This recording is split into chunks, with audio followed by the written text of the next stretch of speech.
Hi everyone, I am Jacqueline Florentino from BSED 3A.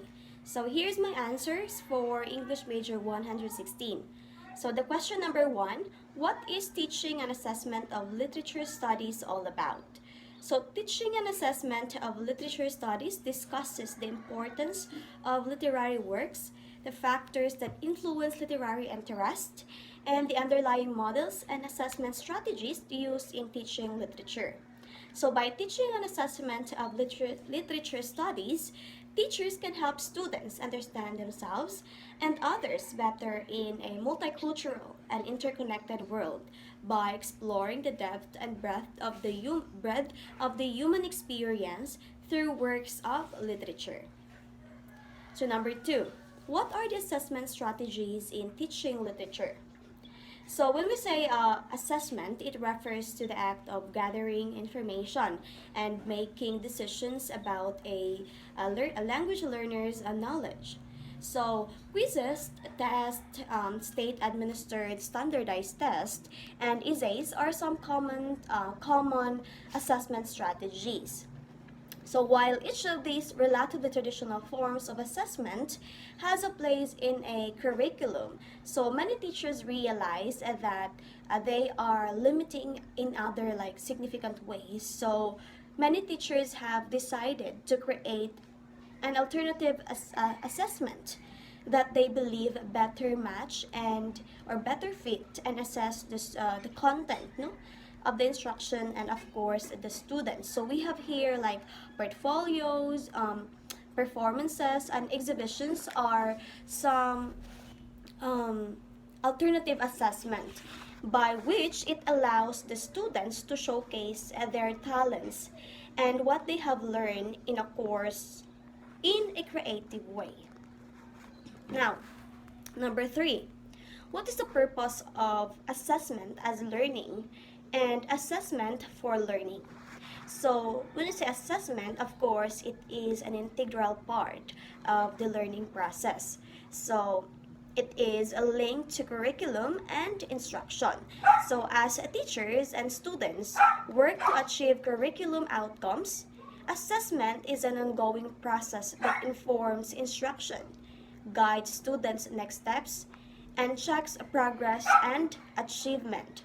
So, for classroom assessment, teachers employ a variety of processes and strategies, which they tailor to assessment purpose and needs of individual students.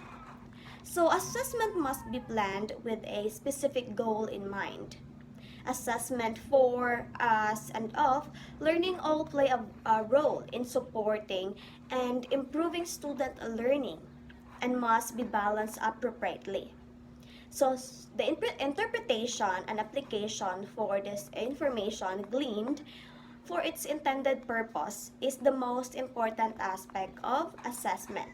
So the purpose of assessment for learning, so it is an assessment. It helps teachers gain insight into what students understand in order to plan and guide instruction and provide helpful feedback to students.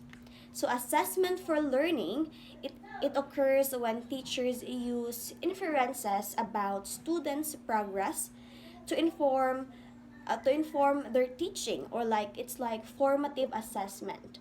So when we say assessment as learning, its purpose is to develop, students develop awareness of how they learn and use that awareness to adjust and advance their learning, taking an increased responsibility for their learning.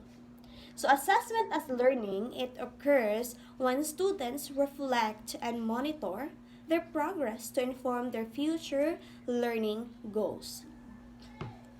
Number 4, what is assessment of teaching and learning? So the term assessment refers to the measurements of students' learning or gathering information, whereas evaluation refers to the evaluation of student learning to the measurement of instructor learning. So in turn, assessment and evaluation can be thought of as the measurement of a process or formative or a product summative respectively. Number 5. What are the rules of teachers in assessment of learning? Excuse me. So teachers interpret assessment results for the stakeholders, like for the professionals, the families, and for the students, and involve them in the assessment goal development and goal implementation process. So special educators must understand the purpose of each assessment, assist key stakeholders in understanding how the language and culture impact data interpretation, and use data to collaboratively develop and implement individualized education and transition plans that include a goal.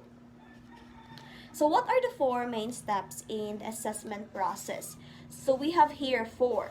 So the first one is step 1, clearly define and identify the learning outcomes. So each program should develop like 3 to 5 learning outcomes that describe what students should be able to do, like the abilities, the knowledge, and values and attitudes.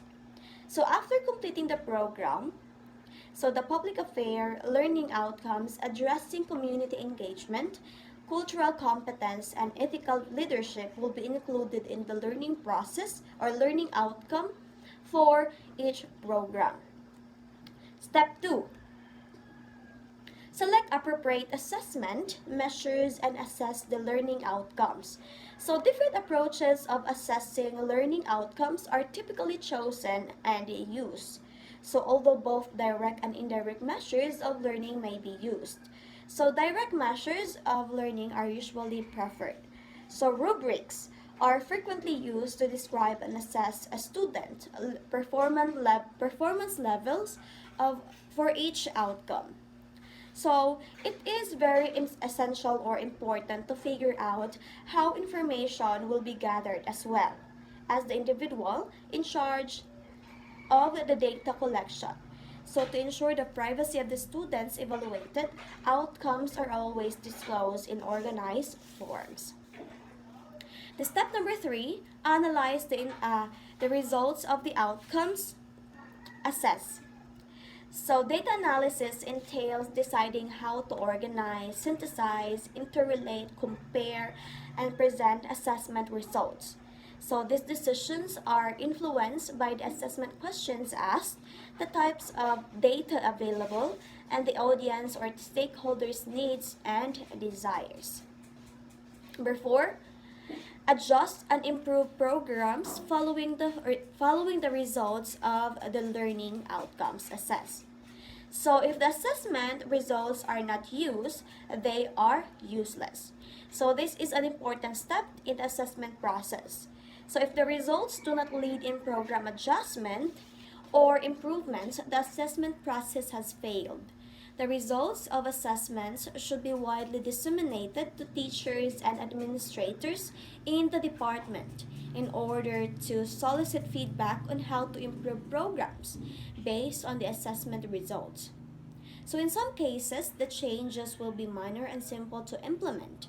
So in other cases, significant changes will be required and recommended, which may take like several years to fully integrate. So the last question, what are the 5 purposes of assessment? So we have here 5. So the number 1 is assessment to support learning. So a good classroom assessment can collect evidence of student learning to help teachers make instructional decisions. So teachers must also understand what students misunderstand and where the misconceptions exist in order to plan effective instruction. So by linking student performance to specific learning objectives, student assessment allows instructors to measure the effectiveness of their teaching. As a result, teachers can institutionalize effective teaching strategies while revising ineffective ones in their pedagogy.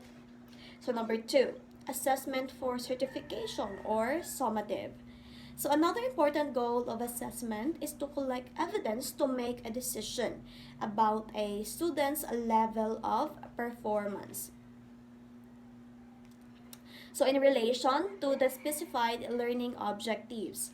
So students are typically assessed at the end of a learning element, such as the end of a module, the midpoint of the semester, or the end of the semester. So they are typically given results in the form of marks or grades to represent a specific level of achievement, high, medium, or low. So this judgmental summative process formally provides evidence to verify or certify which students may continue their studies at the next level. Number 3, protect academic standards. So cumulative assessment grades are used to certify that a person possesses the necessary knowledge and skills and can apply them appropriately to be awarded a qualification. So as a result, the quality and integrity of assessment are critical to ensuring the credibility of qualifications and the academic reputation of the issuing institution. So number 4, feedback for teaching. So formative and summative assessment results can help you or can help us track on how our students are progressing throughout the course. So a close examination of the results can assist in identifying any patterns of difficulties or misunderstandings that students may have. So number 5, evaluates instruction. So meaningful assessment data delivers a snapshot of what students know, what students should know, and what students do not yet know. So when teachers understand this assessment data, they are positioned to make decisions that inform instruction and positively affect students' outcome. So thank you for listening, guys. That's all. Goodbye.